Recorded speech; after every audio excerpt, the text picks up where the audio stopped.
5-star news, the Nassau Punishers released star DB Travis Jenks during the team's bye week. SPINMOVE360 sources say that the refusal to accept the 1-game suspension led to his release. It's not me and you, it's not me and you.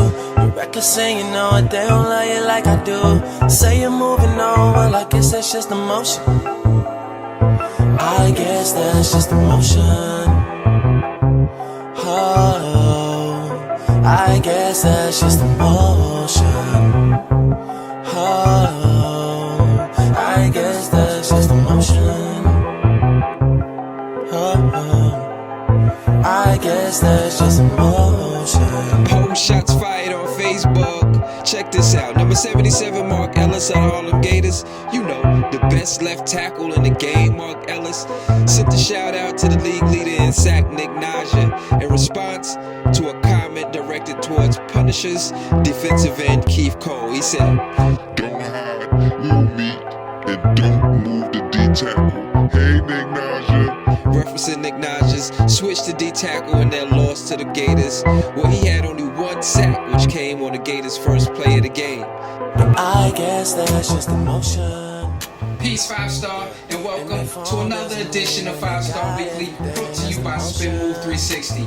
I'm your host, Sal, and in today's episode, we're going to highlight a few key games in the 5-Star Football League, starting out with the Nassau Golden Eagles going up against the Brooklyn Blue Devils in a game that came down to the wire. Let's check out the highlights.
Much of the reason why the Golden Eagles got this victory today was this young man right here, number 8, AD. Yes, another AD, and yes, another receiver, and yes, another receiver that balled out this weekend. AD, can you speak about your performance today?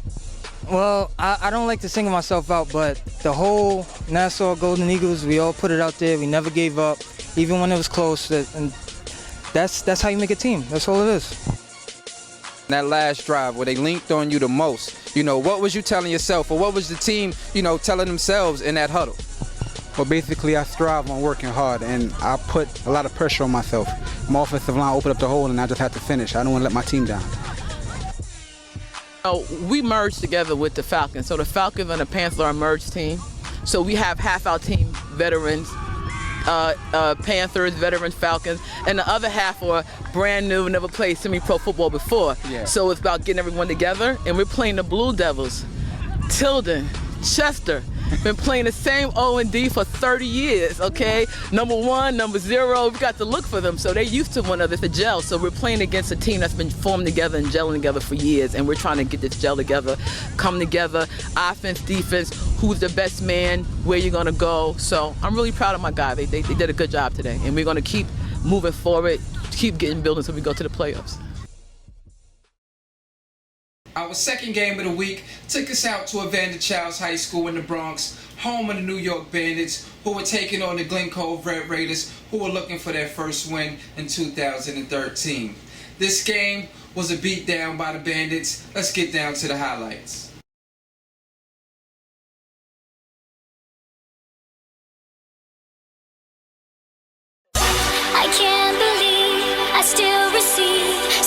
much affection from your side. If you could give me one more chance, I'd love to turn the You're now listening to A-Rod Music.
affection from your side. If you could give me one more chance, I'd love to turn the tide.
Instrumentals. I can't believe I still receive so much affection from your side. If you could give me one more chance, I'd love to turn the You're now listening to A-Rod Music.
affection from your side. If you could give me one more chance, I'd love to turn the tide.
Instrumentals.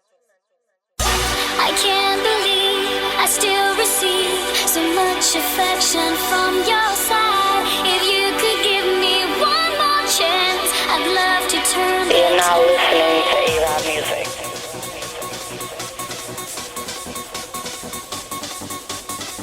How do you feel about your connection, with the two quarterback rotation that goes over here with the Bandits? Well, I feel great about our quarterbacks. I think we have two of the, arguably, they can start on any team in this league, either of them, and they're outstanding. I mean, the throws that these guys can make, the plays that they can make with their feet, with their heads, they can read defenses.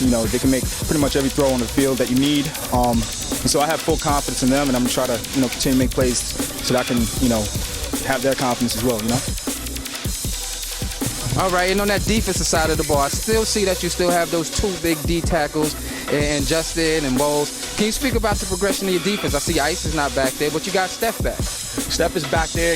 Mike Velez, that's his second interception this year, number 11. He's a young guy.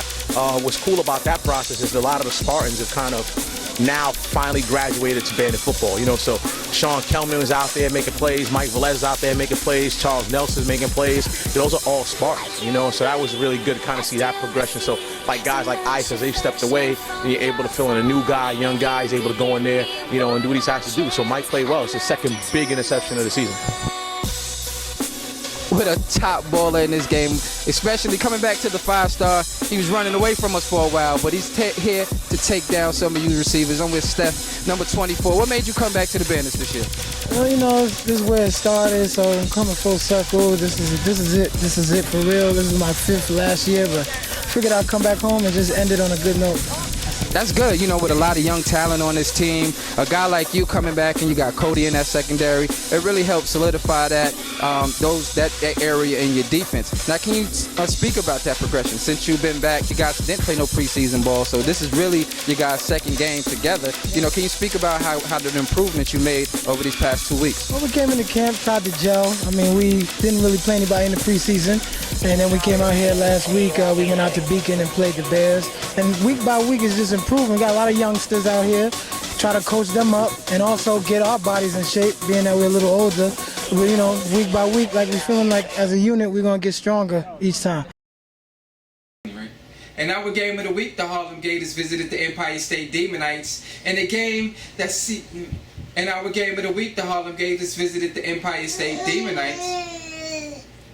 In our game of the week, the Harlem Gators visited Empire State Demonites, a game that showcased two great talents on the Harlem Gators side of the football, Corey Sage and Lionel Suggs, who have a wonderful connection so far this offseason. And on the other side of the ball, the Demonites and that defense came to play, but the Harlem Gators was a little bit too much in this game. Check out the highlights.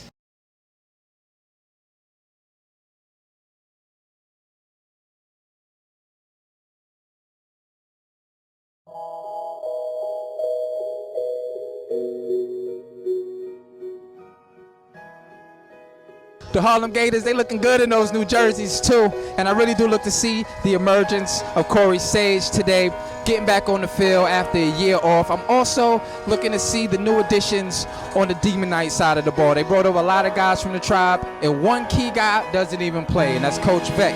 I want to see how he's going to be able to manage this team that has never had a real head coach in its real history. So it's going to be a real good one today. Going to see what these boys got for me out here at Aviator Sports Complex. Harlem Gators, Demonites going down right now. Sal, SPINMOVE360, and we out. Peace.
How do you feel about, the addition of Corey and you putting up these big numbers in these first 2 weeks? I mean, it's a good look, man. We running out there spread, so coach said we're going to throw the ball. We're just trying to take advantage and execute our plays. That's all it is, man. That's all it is. Yeah, pretty much. We've been waiting, been humble, quiet, we balling out, we run block, we do whatever coach says. So at the end of the day, he's going to lead us down the way, the path of the chips. So that's what we're doing right now. You guys working together in the off season, or it's just a good receiver, good quarterback? Tell him about the film. I mean, he came to my house this morning. We watched the film together, like from 8 or something like that, 9. 3 hours put in. 3 hours film, and we don't do film like, hey yo, you nice, you good, or look at him, he garbage. We do film like, that's the 5 technique, that's the 1 eye, that's the, you know what I mean?